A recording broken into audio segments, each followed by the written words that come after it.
Namaskar students, I welcome to all of you in the Prabhat language classes. Students, today we shall study about the sentence and its types. आज हम वाक्य और इसके प्रकार के विषय में अध्ययन करेंगे. As we know, sentence plays very important role in a language. किसी भी भाषा में जब हम अपनी बात को किसी से कहते हैं, किसी की बात को सुनते हैं, तो वाक्यों में होता है. अच्छे ढंग से इसे समझ जाने के लिए वाक्य में ही हम अच्छे ढंग से समझ पाते हैं. शब्दों से जब हम कहते हैं, केवल शब्द से, जैसे भी हमने कहा पानी, तो ये पूरा सेंस नहीं दे रहा है. समझने वाला भले इशारे से समझ ले कि यू नीड वाटर, लेकिन अभी आप ये कह दें कि आई वांट वाटर, तो निश्चित रूप में समझने वाला समझ लेगा, क्योंकि आपने वाक्य में बोला है. तो स्टूडेंट्स, ये हम समझें कि वाक्य होता क्या है. What a sentence is. Sentence क्या होता है. सेंटेंस के विषय में ये कहा जाए कि sentence is a group of words which makes a complete sense is called sentence. समझें, a group of words which makes complete sense is called a sentence. What is a sentence? A sentence is a group of words which makes a complete sense. शब्दों का वह समूह जिसका पूर्ण अर्थ निकल रहा हो, भाव निकल रहा हो, उसे वाक्य कहते हैं. स्टूडेंट्स, जैसे अभी ये कह दिया जाए कि अभी वैसे मैं ये कह दूं कि बुक लिख दिया, फिर हमने पेन लिख दिया, फिर हमने टेबल लिख दिया, फिर हमने हंग्री लिख दिया. तो there are 4 words: book, pen, table, hungry. These 4 words are not giving any sense. ये चारों वाक्य चारों शब्द मिल करके कोई भाव नहीं दे रहे हैं, इसलिए this is not a sentence. लेकिन इस सेंटेंस में यहाँ पर हम भी देखें कि she is reading a newspaper. She is reading a newspaper. तो इसमें देखें, ये she is reading a newspaper, इसमें कई वर्ड्स हैं जो आपस में मिल के एक भाव दे रहे हैं कि वो अखबार पढ़ती है, वो अखबार पढ़ रही है. तो ये रहा सेंटेंस. स्टूडेंट्स, हम आप पहुँचें द काइंड ऑफ सेंटेंस पर. वाक्य के भेद या टाइप्स ऑफ सेंटेंस. तो अर्थ या सेंस के अनुसार सेंटेंस को 5 भागों में बांटा गया है.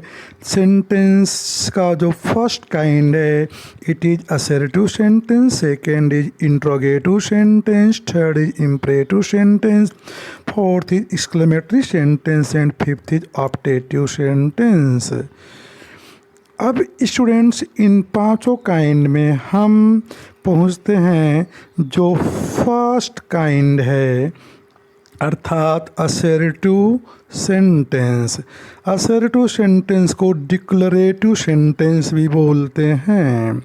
ये जो कथनात्मक वाक्य हैं या इनको विधिसूचक वाक्य जो बोलते हैं, इसमें क्या होता है कि कोई बात, कोई स्टेटमेंट इसमें एक्सेप्ट किया जाता है या डिनाई किया जाता है. इसका मतलब कि असर्टिव सेंटेंस में 2 प्रकार के वाक्य होते हैं, जिनका पहला प्रकार है affirmative sentence and second negative sentence.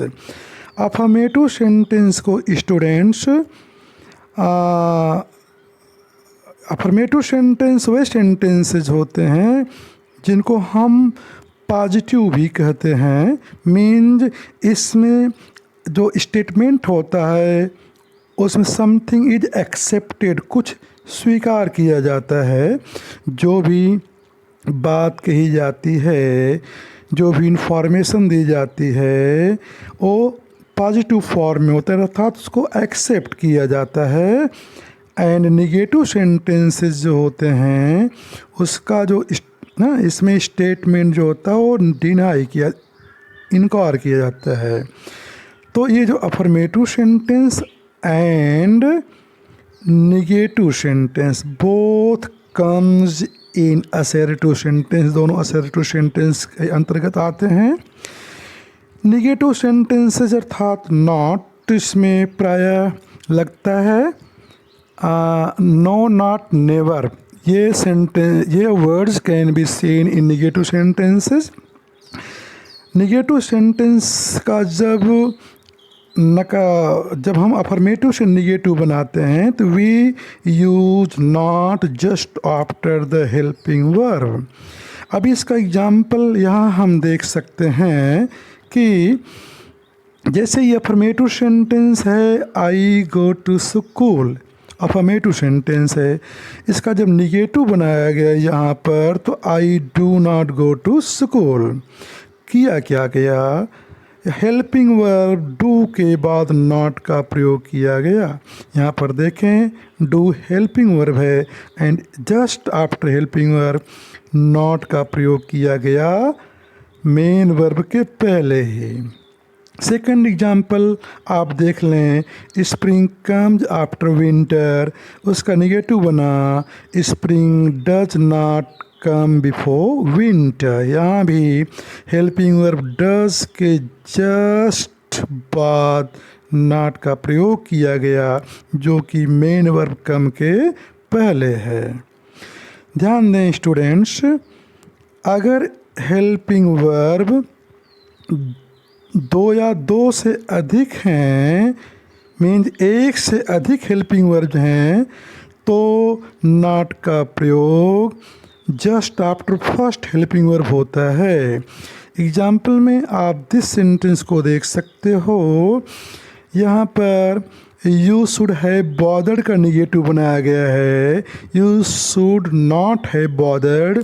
यहाँ पर जो दो हेल्पिंग वर्ब हैं शुड एंड हैव, तो आप देखें फर्स्ट हेल्पिंग वर्ब शुड के बाद नॉट का प्रयोग किया गया है।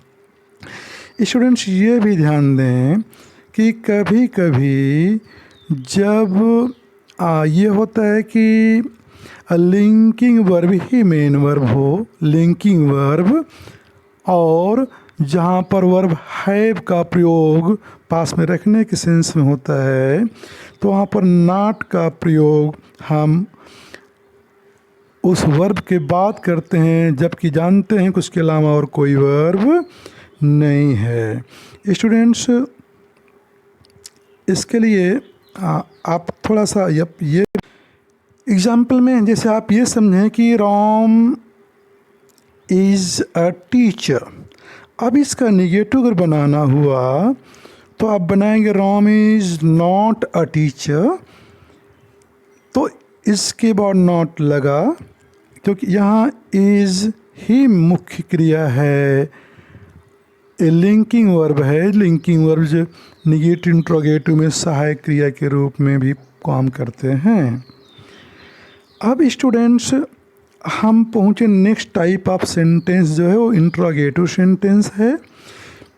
एक बात यहाँ और क्लियर कर देना चाहता हूँ कि जो सभी सेंटेंसेज हैं, all the sentences begin with capital letter, सभी बड़े अक्षर से शुरू होते हैं and they end with some punctuation marks.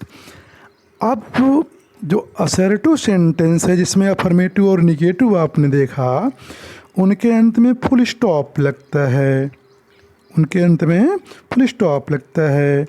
जबकि अब हम पहुंच रहे हैं इंट्रोगेटिव सेंटेंस में।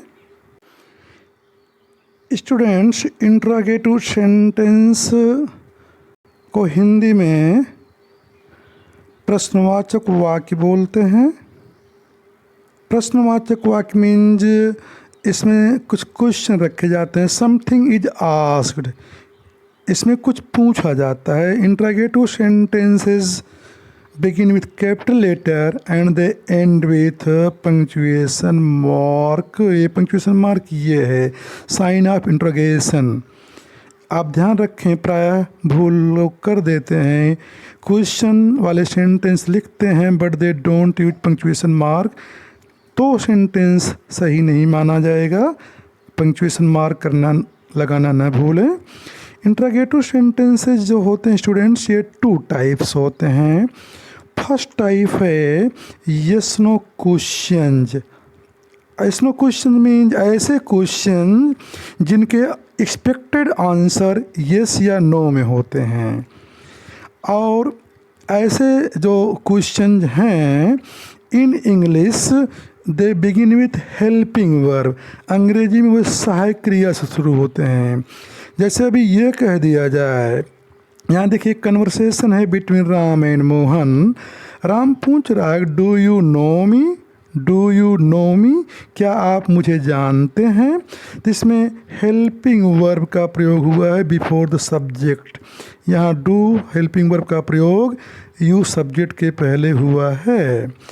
स्टूडेंट्स, इसी प्रकार से आप देखें राम का जो नेक्स्ट क्वेश्चन है, इज़ ही योर ब्रदर, क्या वह आपका भाई है। इसमें भी आप देख रहे हैं हेल्पिंग वर्ब इज सब्जेक्ट ही के पहले प्रयुक्त हुआ है। और जिसका आंसर मिला कि पहले सेंटेंस में डू यू नो मी, उत्तर में आया yes I know you. Expected answer इसका येस रहा, येस में उत्तर दिया गया। दूसरे question is he your brother का आंसर नो से दिया गया, इसलिए इसको येस नो टाइप क्वेश्चन कहते हैं। और ध्यान दें, इसका एक और नाम है वर्बल क्वेश्चन, इसको बोलते हैं वर्बल क्वेश्चन भी इसे बोलते हैं।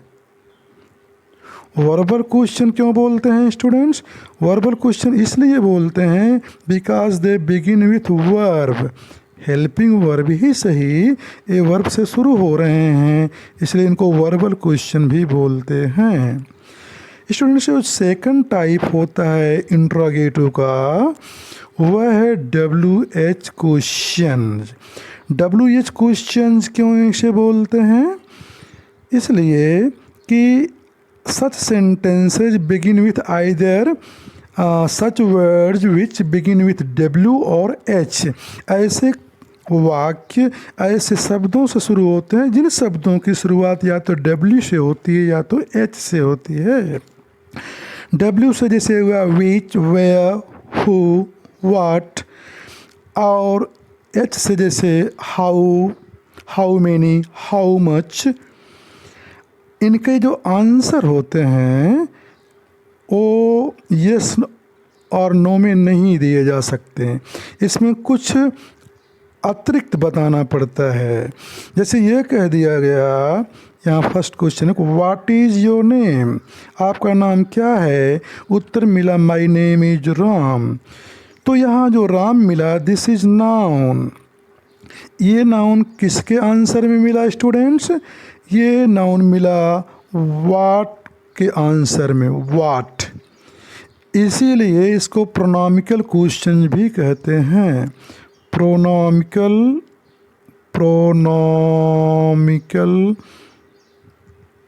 क्वेश्चन भी कहते हैं। प्रोनोमिकल क्वेश्चन अर्थात ऐसे प्रोनाउन से शुरू होते हैं जिसके आंसर में कोई नाउन मिलता है। तो ये रहे आपके WH क्वेश्चन। इंट्रोगेटिव में भी आपने देखा 2 टाइप होते हैं, yes no type question and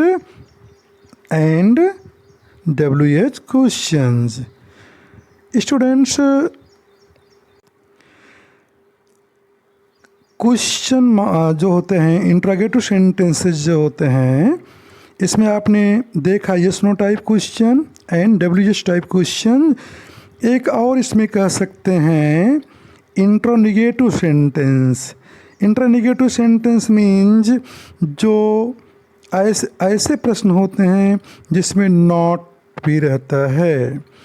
अभी जैसे इसका एग्जाम्पल आप देख लें कि अभी सिंपल क्वेश्चन तो ये हुआ कि have you done it it, have you done it it, क्या अभी तक आपने इसको कर लिया है।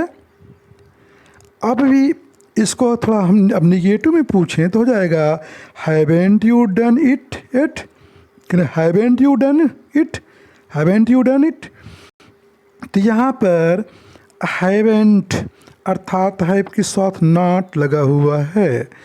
यहाँ एक बात और ध्यान देने की है, अगर नॉट हेल्पिंग वर्ब से जुड़ा होता है तो एपस्ट्रॉफी, ये जो कमा है इसको लगा करके हम ना ओ को ड्रॉप कर देते हैं, हैवेंट पढ़ा गया। तो हेल्पिंग वर्ब जब नॉट हेल्पिंग वर्ब से लगा हो तो वहाँ कंट्रैक्टेड नॉट का प्रयोग होता है, तो इसे बोलते हैं इंट्रोनिगेटिव सेंटेंस। स्टूडेंट्स, अब हम पहुंचते हैं थर्ड टाइप ऑफ सेंटेंस जो है imperative sentence. Imperative sentence, imperative sentence क्या होते हैं? Imperative sentence expresses a command, request और एन एडवाइस। इसमें आदेश, प्रार्थना या सलाह व्यक्त किया जाता है। इसमें अब इसका एग्जाम्पल जैसे आप देखें कि इम्परेटिव सेंटेंस यहाँ फर्स्ट है look at the map, look at the map. तो ध्यान रखने की बात है स्टूडेंट्स, इम्परेटिव सेंटेंस का सब्जेक्ट हिडन होता है, वो एक्सप्रेस नहीं होता है, लुप्त रहता है। और वो होता क्या है? प्रायः यू होता है, क्योंकि जब कभी भी हम आदेश देते हैं, रिक्वेस्ट करते हैं, सुझाव देते हैं तो सामने वाले से करते हैं जिससे हम बातचीत करते हैं। और talking to person is called second person, जो कि प्राय यू रहता है हिंदी में, जिसे हम आप या तुम कहते हैं। स्टूडेंट्स, इसका और एग्जांपल आप देख लें कि वर्क हार्ड टू पास, कठिन परिश्रम करें पास होने के लिए। क्योंकि इसके जो सब्जेक्ट होते हैं वो हिडन होते हैं। हम ये नहीं कहते हैं कि यू वर्क हार्ड टू पास, बल्कि वर्क हार्ड टू पास, क्योंकि यू तो अंडरस्टूड हो गया यहाँ। Please bring me a glass of water, इसमें रिक्वेस्ट है, प्लीज़ से शुरू हुआ है। लेट हिम प्ले, उसे खेलने दो, लेट से शुरू हुआ है। डोंट मेक ए नॉइज़, ये इम्परेटिव निगेटिव है जो कि डोंट से शुरू हुआ है। स्टूडेंट्स, इम्परेटिव सेंटेंस जो बनाने के नियम हैं वो तो आपको भी बताया गया कि दे begin with full form of verb, first form of verb, क्रिया के फर्स्ट फॉर्म से शुरू होते हैं। अगर निगेटिव होता है तो उसमें डोंट का प्रयोग करते हैं या नेवर का प्रयोग करते हैं। जैसे don't play on the road, never tell a lie, कभी झूठ न बोलो। स्टूडेंट्स, कभी कभी ये होता है कि हम जब कंट्रास्ट या इम्फेसिस व्यक्त करना चाहते हैं तो हम सब्जेक्ट का प्रयोग कर भी देते हैं। जैसे यहाँ आप एग्जाम्पल में देखें, you do as you are told, you do as you are told, तुम ठीक वैसा करो जैसा तुम्हें कहा गया है। तो यहाँ पर यू का प्रयोग बात पर बल देने के लिए किया गया है। स्टूडेंट्स, अगर ऑलवेज का प्रयोग करना होता है ऐसे सेंटेंसेज में तो शुरू में ही प्रयोग करते हैं। Always speak the truth, always show humanity to the guests. Students, इसमें ये भी देखें कि हेलो स्टूडेंट्स, कभी कभार अभी थर्ड पर्सन के सब्जेक्ट को इम्परेटिव में हम देखने को पा जाते हैं। जैसे भी ये कह दिया जाए children keep quiet, children keep quiet, बच्चों शांत रहो। तो यहाँ पर बच्चों से बातचीत की जाती है। यहाँ देख रहे हैं चिल्ड्रेन कहा गया, यू नहीं आया है। Those who want to go to the exhibition stand aside, those वे, कौन वे? Who want to go to the exhibition stand aside. Students यहाँ ये भी देखें, कभी कभी हम कुछ ज़्यादा ही परसुएसिव बनाने के लिए, यानी कि इम्परेटिव को परसुएसिव ज़्यादा ही उसमें एक ढंग से अभी ये कह दिया जाए, कुछ ज़्यादा ही रिक्वेस्ट किया जाता है, तो वहाँ पर हम डू का प्रयोग करते हैं। जैसे डू सिट डाउन, बैठिए तो, अर्थात बैठिए ना। Do let's have a T now, कि चलो चाय पी लेते हैं ना। स्टूडेंट्स यहाँ इस बात पर भी ध्यान देना है कि जहाँ पर अनुमति लेने या देने का भाव हो वहाँ पर लेट का प्रयोग करते हैं। जैसे let me go please, let me go please, इसमें क्या कहा जा रहा है? रिक्वेस्ट कर रहा है, प्लीज़ मुझे जाने दीजिए, अनुमति मांगी जा रही है। Let's get the homework done, चलो गृह कार्य कर लिया जाए। फिर let's go out for walk, चलो हम सैर पर चलते हैं, इनमें प्रस्ताव रखा गया है। तो स्टूडेंट्स ध्यान दें कि जब लेट का प्रयोग होता है उसके बाद जो प्रोनाउन आता है वो ऑब्जेक्टिव केस में होता है। लेट मी, यहाँ मी ऑब्जेक्टिव केस में है। लेट्स यहाँ पर अस ऑब्जेक्टिव केस में है।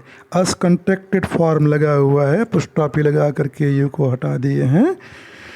स्टूडेंट्स अब हम पहुँचते हैं next type of sentence. Next type of sentence is exclamatory sentence.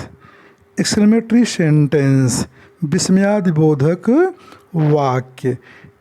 इसमें मन के जो फीलिंग्स हैं वो सडनली एक्सप्रेस्ड होते हैं कि an exclamatory sentence expresses a sudden strong feeling of joy, sorrow, wonder और एंगर।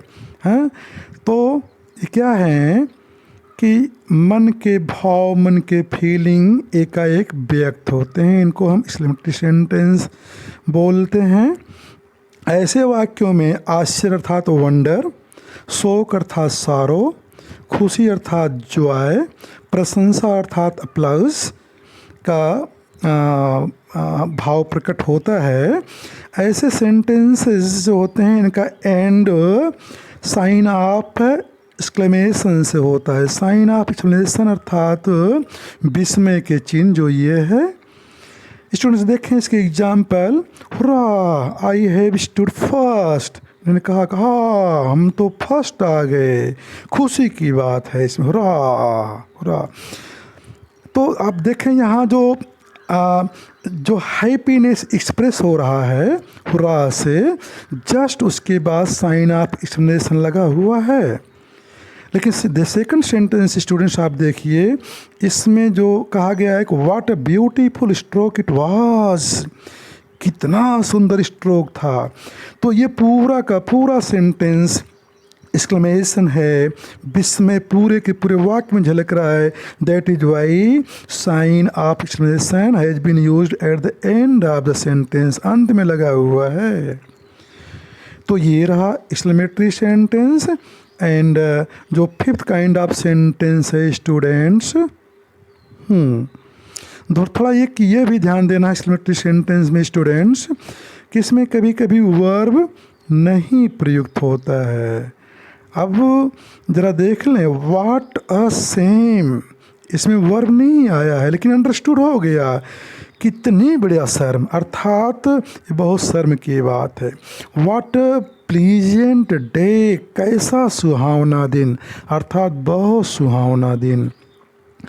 तो ये पूछा नहीं जा रहा है बल्कि विस्मय व्यक्त कर रहा है, जो कि एक्सट्रीम टू मच अर्थात बहुत अधिक का भाव दिखलाता है। मोर देन नीडेड या मोर देन दे आर।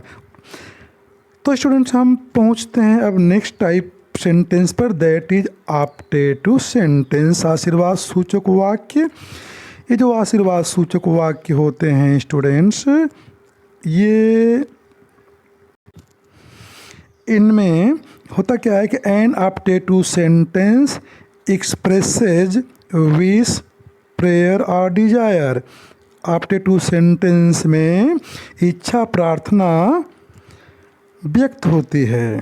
जैसे कहा गया may God bless him with a son, ईश्वर उसे पुत्र दे।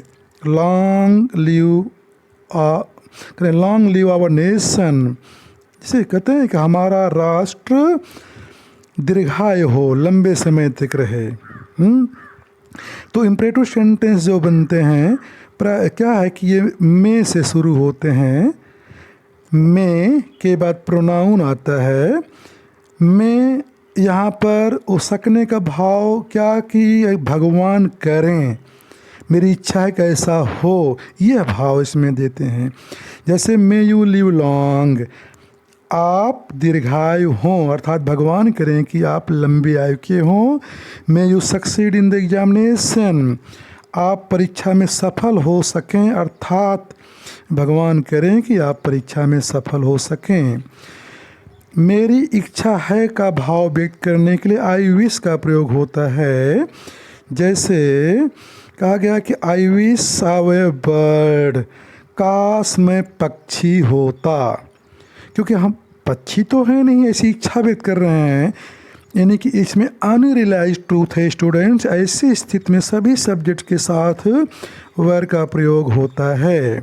अब आप कहेंगे आई के साथ वाज लगता नहीं हो, लेकिन ऐसी स्थिति में जहाँ अकाल्पनिक सत्य की बात कही जाती है, काल्पनिक सत्य की बात कही जाती है, वास्तविक की नहीं। हाँ, आई विश आई व मिलियनरीज। हाँ, तो स्टूडेंट्स ये ध्यान दें कि आप आई विश के स्थान पर सेंटेंस की शुरुआत वुड दैट से भी कर सकते हैं। जैसे would that my brother were alive, would that my brother were alive, काश मेरा भाई जिंदा होता। Would that I not wasted my money, काश मैं अपना धन बर्बाद न किया होता। तो इस प्रकार से students these are the 5 types of sentences आप पढ़ेंगे, समझेंगे। If you think any difficulty anywhere, तो you are always welcome to consult me. I will try my best to solve your problem wherever you है। Students, here there are some exercises. 10 sentence in this exercise and 10 sentences are in this exercise. आपको इनके kind खोजने हैं, पता लगाने कि इसका कौन सा प्रकार के ये वाक्य हैं। तो आप एक प्रयास कीजिएगा। Thanks for watching the video.